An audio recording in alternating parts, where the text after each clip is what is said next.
श्लोक संख्या 46। अस्ति उपायो महान कश्चिन संसार भयनाशना येन तीर्त्वा भवाम्बोधिं परमानंदमाप्स्यसि।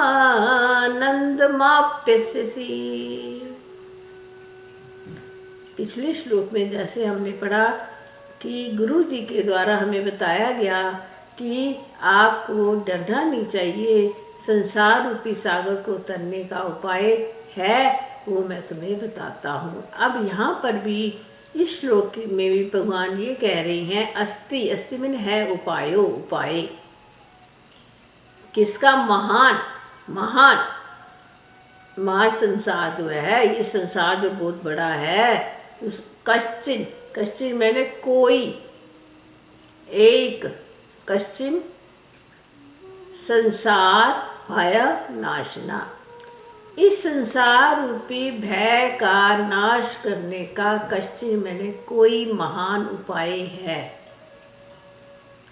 किनके पास होता है? महान लोगों के पास, महान पुरुषों के पास, महात्माओं के पास। इस संसार रूपी सागर का जो हमें मुश्किल लगता है, दुर्गम लगता है, उसको पार करने का गुरु जी कहते हैं है उपाय। येन तीर्थवा, येन मैंने जिसको, तीर्थवा मैंने तू, पार करके, भवा अम्भो अधि, अम्भो होता है जल का जो सागर है, ये जो संसार रूपी सागर है ना, तू उसको पार करके, येन तीर्थवा यानी जिसको तू पार करके संसार रूपी सागर को परमानंद, तुझे माप्स्यसि मतलब आपस्यसि होएगा, आपस्यसि मैंने होएगा, परमानंद की प्राप्ति आपको होएगी हे शिष्य। जब तू संसार रूपी सागर को पार कर लेगा तब तेरे को परमानंद की प्राप्ति होएगी। ये एक साधारण से शब्दों में है। अब किसी ने हमें गारंटी दे दी, हम कह रहे हैं कि ये काम मेरे लिए बड़ा ही मुश्किल है, मैं नहीं कर सकता, मैं नहीं कर सकता। अब कोई हमारे पास आया, उसने हमें गारंटी दे दी कि मैं तुझे कहता हूँ कि तू ये काम कर सकता है। अगर उसने हमारे में कुछ देखा तो हमें कहा ना, जब हम किसी में कोई चीज़ देखते हैं कि ये व्यक्ति इस कार्य करने में क्या है सफल हो सकता है, तभी हम उसको कहते हैं। अब एक छोटा सा बच्चा हो, हम उसको तो ये नहीं कहेंगे ना जा तू नदी को पार कर ले, नहीं करेंगे ना, कहेंगे। अब एक उससे बड़ा 16 साल का बच्चा है तो हम उसको कहेंगे नहीं तू तैर कर इस नदी को पार कर सकता है, बताएंगे ना उसको। बड़ा बच्चा हो जाता है उसको हम बता देते हैं कि इस नदी को पार करने का ये तरीका है, तू इसमें जल में डुबकी लगा और डुबकी लगा कर तैरना सीख, तैर के फिर तू उस किनारे पहुंच जाएगा। अब देखो हम कहाँ बैठे हैं? इस संसार में बैठे हैं, और दूसरा पहुंचना कहाँ है हमने? परम धाम, बहुत ऊपर है ना। एक किनारा ये, दूसरा किनारा वो है। अब हम कैसे पहुँचे? हम तो अपने हाथ मतलब खड़े कर बैठे, हम नहीं जा सकते है ना, हम नहीं पार कर सकते। तो गुरु जी कहते नहीं बेटा, ऐसी बात नहीं है, उपाय है, मैं तुझे बता रहा हूँ। इस संसार रूपी सागर को तरने में जैसे नौका चाहिए होती है ना, कुछ न कुछ साधन चाहिए होता है, इसी प्रकार ये संसार रूपी सागर को तरने के लिए भी कोई न कोई नौका की आवश्यकता होती है। महापुरुष जो हैं हमें ये बताते हैं ऐसा नहीं है कि संसार में कोई भी कार्य दुर्लभ है, चाहे वो समुद्र के पार करना ही क्यों ना हो। देखो हम जब मेहनत करते हैं तो ये समुद्रों को पार लांघ कर आ जाते हैं ना कहीं 7 समुद्र पार पहुंच जाते हैं। किससे पहुंचते हैं? साधनों के द्वारा। हवाई जहाज ले लेते हैं, समुद्री जहाज है, पनडुब्बियाँ हैं, कितनी मार्ग है, कितने साधन है हमारे पास। किसी न किसी एक साधन का सहारा लेकर हम समुद्र को पार कर ही जाते हैं। और हमारा लक्ष्य होता है अपने बच्चे को मिलना, तो हम मिल लेते हो ना सारे।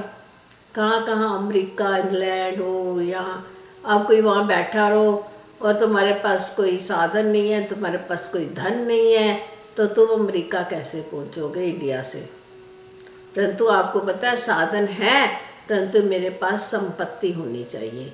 ऐसे ही हमारे महापुरुषों ने भी बताया है कि संसार रूपी सागर को तरने के साधन बहुत है, परंतु तुम्हारे पास कौन सी संपत्ति होनी चाहिए। विवेक, वैराग्य और षट संपत्ति और मुमुक्षुता, ये 4 साधन तुम्हारे पास होंगे तो आप इस संसार रूपी सागर को बड़े ही आसानी से तर सकते हो।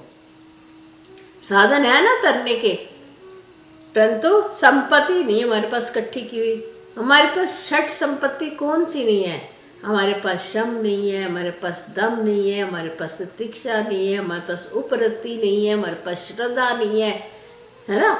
ये जो हमारे पास शम दम इंद्रियों और मन पर निग्रह करना हमारे बस में नहीं है, वो हमें करना पड़ेगा। ये संपत्ति हमें इकट्ठी करनी पड़ेगी अगर हमने संसार रूपी सागर को पार करना है। आपको संसार में रहते हुए हर परिस्थिति में सम रहना होगा, चाहे सर्दी हो, चाहे गर्मी हो, चाहे सुख हो, चाहे दुख हो। इसी को कहते हैं तितिक्षा, सहन लेना। हर चीज़ को अगर आप सहते रहोगे, कुछ नहीं बोलोगे, तो आपके कर्म नहीं बनेंगे। आपके कर्म नहीं बनेंगे तो आपको भोगने भी नहीं पड़ेंगे। ना आप पुण्य करोगे, ना आप पाप करोगे, तो आपका अगला जन्म नहीं होगा। अगला जन्म नहीं होगा तो समझो आपने संसार रूपी सागर तर लिया, दोबारा नहीं आना पड़ेगा।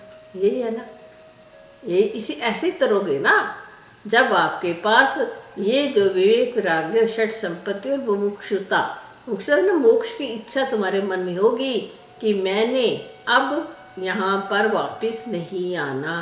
हे परमात्मा, मुझे इस देह से मुक्त कर दो।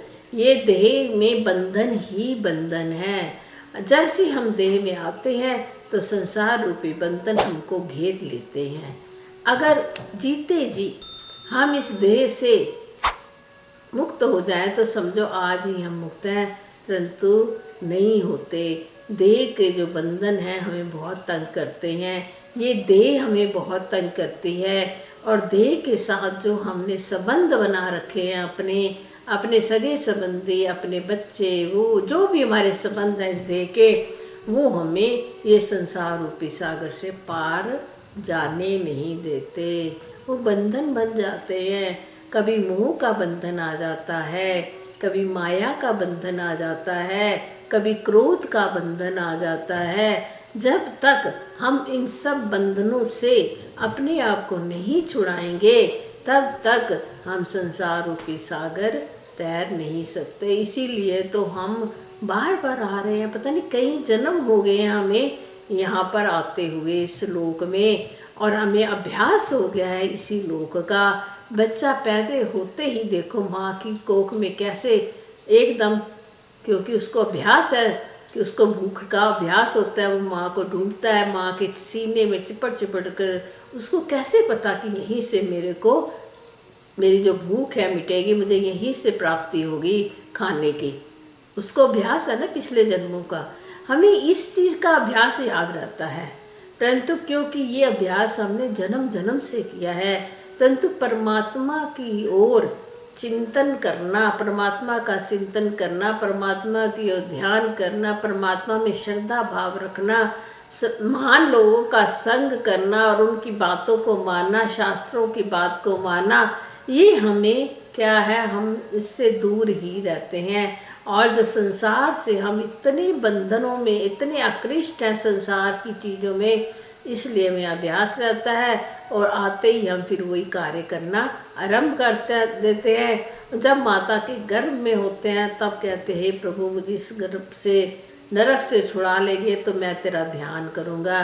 परंतु आते ही माया लग जाती है और हम सब फिर भूल जाते हैं। इसलिए गुरु जी कहते हैं, है उपाय संसार रूपी सागर का, तैरना पड़ेगा। तैर के पार करेंगे। और विवेक रूपी साधन, वैराग्य रूपी साधन तुम्हारे से, उससे तुम इस संसार रूपी सागर को तैर सकोगे। इसी के साथ हरि ओम।